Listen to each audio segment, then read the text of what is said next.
Chers amis, bonjour. Bienvenue dans votre émission Entre nous. Ici c'est le frère William. Je suis heureux de vous parler ce matin pour vous, pour l'Église et pour les serviteurs de Dieu. La jeunesse se perd et la jeunesse souffre parce qu'il n'y a personne. Vous savez, nous, lorsqu'on grandissait, lorsqu'on avait 16 ans ou 15 ans, on avait des repères. On avait un père, on avait des grands frères, et vous allez voir que dans l'ancien temps, il y avait toujours des grands frères dans les quartiers qui surveillaient des jeunes. Tu pars où? Tu fais quoi? On nous surveillait à chaque fois. Et on se disait, quelqu'un qui va chez un féticheur, c'est la moquerie, toutes ces choses. Mais la jeunesse d'aujourd'hui n'a plus de couverture. La jeunesse d'aujourd'hui n'a plus vraiment quelqu'un pour les cadrer. Ces jeunes-là vont dans les églises, le pasteur lui-même, il fait des bêtises. Quand ils rentrent à la maison, ils n'ont pas de grands frères dans les quartiers parce que tout le monde est là, l'alcool, tout le monde s'est donné à tout. Au fait, les images, les supérieurs qui devaient être des éducateurs, ils sont devenus aujourd'hui des personnes qui sont dans la jouissance totale. Alors, ce jeune garçon de 17 ans ou 16 ans va chercher la Rose-Croix. Oui, à 17 ans. On lui demande pourquoi tu vas chercher ça. Il dit parce que j'ai besoin d'argent. Est-ce que nous allons juger ces jeunes hommes ou pas? Suivez cette vidéo et nous revenons. Suivez. Bon, ne vous inquiétez pas. Bonjour à vous. Comment vous vous appelez? Miguel. Monsieur Miguel. Ce matin, vous êtes descendu par là. Et puis, qu'est-ce que vous cherchez exactement? Je cherche la Rose-Croix. La Rose-Croix. Vous cherchez la Rose-Croix. Oui. Pourquoi est-ce que vous cherchez la Rose-Croix? À cause des difficultés de la maison.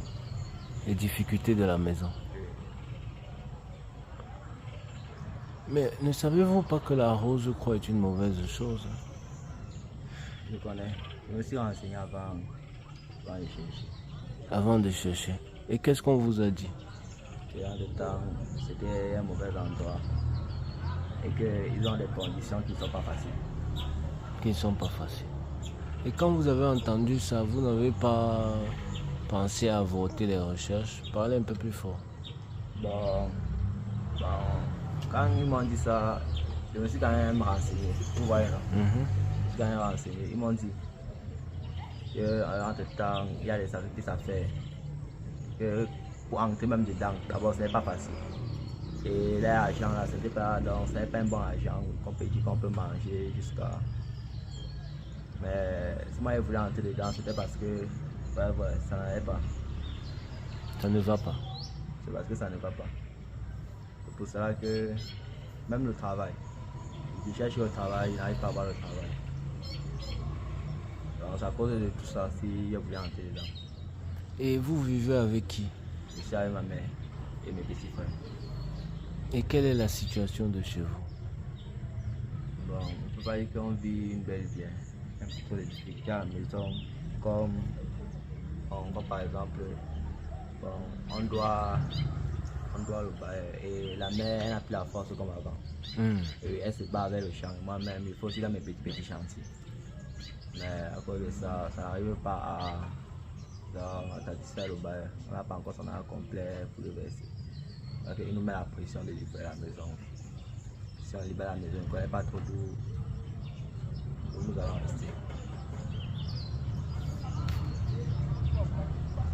Et maman fait quoi? Elle fait quoi dans la vie? Bon, elle est très sociale. Maîtresse. Maîtresse. Et elle est encore jeune ou bien elle est âgée? Non, elle est âgée. Elle n'a plus la force comme avant. Donc elle se débrouille avec son champ.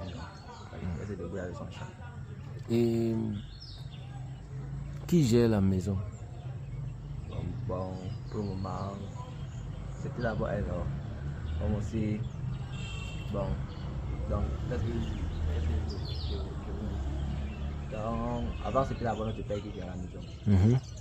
Mais après un temps, Il est où? en faisant donc, je pense qu'il est à Yaoundé. On n'a plus de nouvelles de lui. Il nous appelle plus, il nous envoie plus l'argent, tout ça.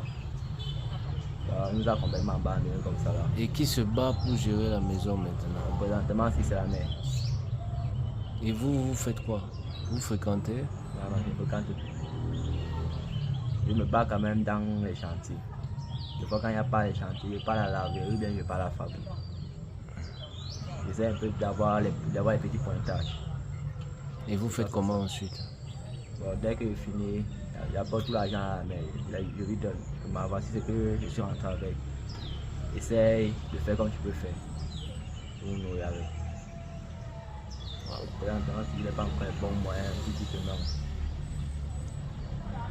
Donc c'est tout ça qui vous pousse à chercher la rose croix, Tout ça. les difficultés. Et vous allez à l'école? Non.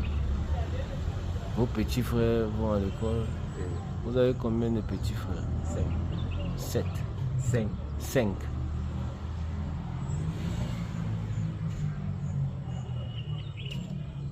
Voici un jeune qui est arrivé chez moi ce matin. Je le vois descendre, hein, je suis sidéré. Il dit qu'il cherche la rose croix. Il me place bien, vous le voyez. Il dit qu'il cherche la rose croix. Comment on va gérer ce genre de situation au Cameroun? Vous voyez un jeune à cause des difficultés de la vie, il dit qu'il cherche, il se lève le matin, il marche, qu'on l'a indiqué ici, il vient, il dit qu'il cherche la rose. Est-ce que vous imaginez ce que ça représente? Ceux qui peuvent le venir en aide, on va déjà faire ce qu'on peut à notre niveau. Mais s'il y a des âmes de bonne foi qui peuvent subvenir aux besoins, parce qu'ils sont nombreux, si vous voyez un seul individu avec ce genre d'état d'esprit, ça veut dire que vous imaginez la situation et l'envergure de la jeunesse au Cameroun actuellement. Le voici. Tu as dit que tu t'appelles comment? Miguel. Monsieur Miguel. Donc ce matin, vous avez pour objectif, à cause du découragement de la vie, de chercher la rose croix. Wow. Moi-même, je ne sais pas. Hein.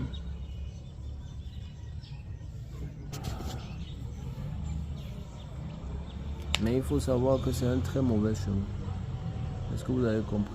Non, vous n'avez pas arrivé. Donc,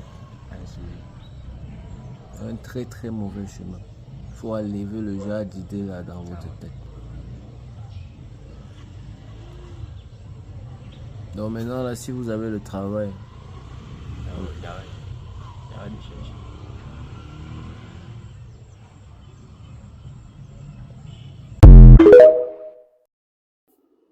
Voilà. Voilà. Vous avez écouté ce que ce jeune homme a dit. Il a besoin d'argent. Il est parti à la Rose-Croix pour avoir l'argent. À 17 ans, l'âge où certains sont en train d'aller à l'école, l'âge où certains sont en train de construire leur préadulte, c'est à cet âge-là, lui, il va chercher la franc-maçonnerie. Qu'est-ce qui peut pousser un jeune à arriver à ces niveaux?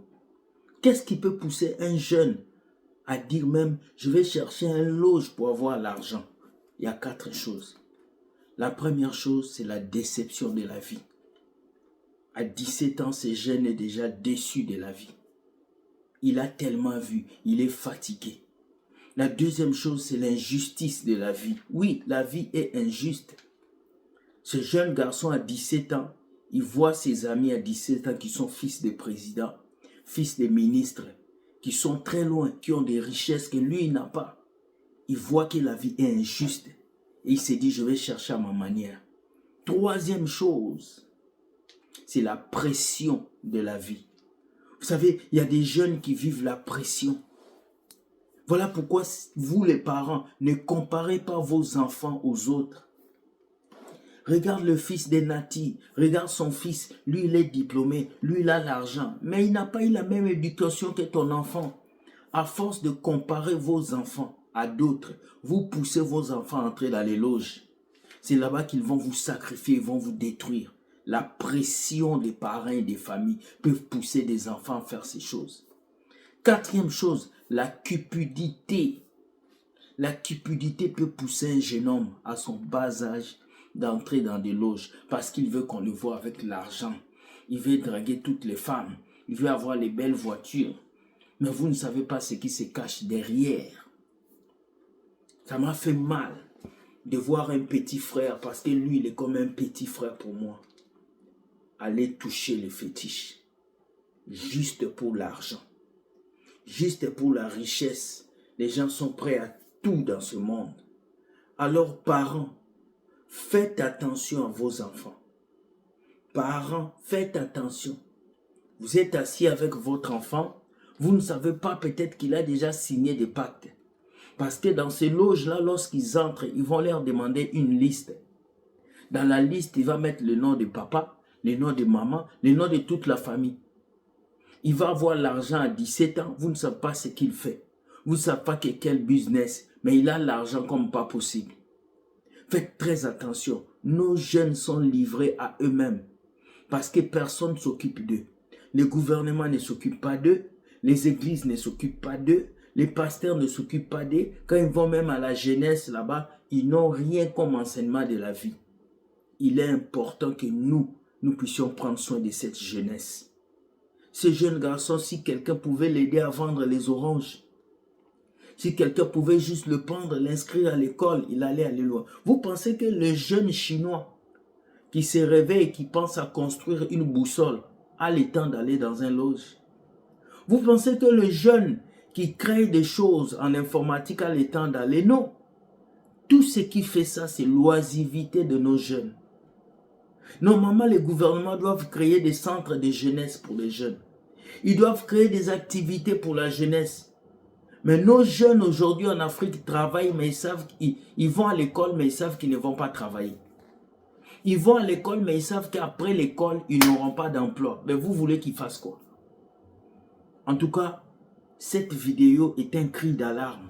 Si un jeune de 17 ans est capable d'aller chercher à rentrer dans la Rose-Croix, imaginez ceux qui ont 25 ans.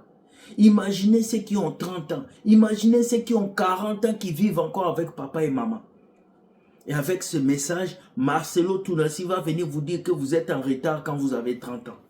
Ce sont tous ces messages qui donnent la pression à ces jeunes-là. Que Dieu délivre la jeunesse. Alors si tu m'écoutes, tu es jeune, je vais te dire, tu peux réussir sans entrer dans la franc-maçonnerie. Tu peux réussir sans entrer dans un loge. Tu peux avoir l'onction, tu peux avoir le succès, tu peux monter dans la vie sans que tu puisses toucher un fétiche. Voici 2 secrets qui vont te permettre d'avancer jeune. La persévérance et le travail. C'est 2 choses qui vont t'aider à avancer. Tu n'as pas besoin de signer un pacte. Peut-être que tu me suis maintenant. Tu es prêt à aller chercher un parrain. Tu es prêt à entrer dans quelque chose. Je te dis, arrête ça. Bats-toi avec la force que tu as. Ce n'est pas parce que tu es né dans la pauvreté que tu vas finir dans la pauvreté. Moi que tu regardes, j'ai dormi dans la rue. J'ai mangé dans la rue. Les gens ont craché sur moi. J'ai été quelqu'un qui a dormi dans les marchés publics à Dantopa.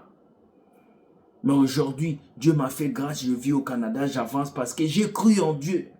Quand je commençais mes vidéos, il y avait 2 personnes, 3 personnes qui me suivaient. Aujourd'hui, nous sommes en train de toucher le monde entier. Nos vidéos transforment des papas, des mamans. Pourquoi pas toi aussi, jeune garçon? Alors s'il te plaît, jeune, ressaisis-toi, travaille et cherche à voir les objectifs. Ça ne sert à rien d'aller vendre ton âme pour de l'argent. Bonne journée. Soyez bénis et Dieu gagne toujours. Bye bye et ciao.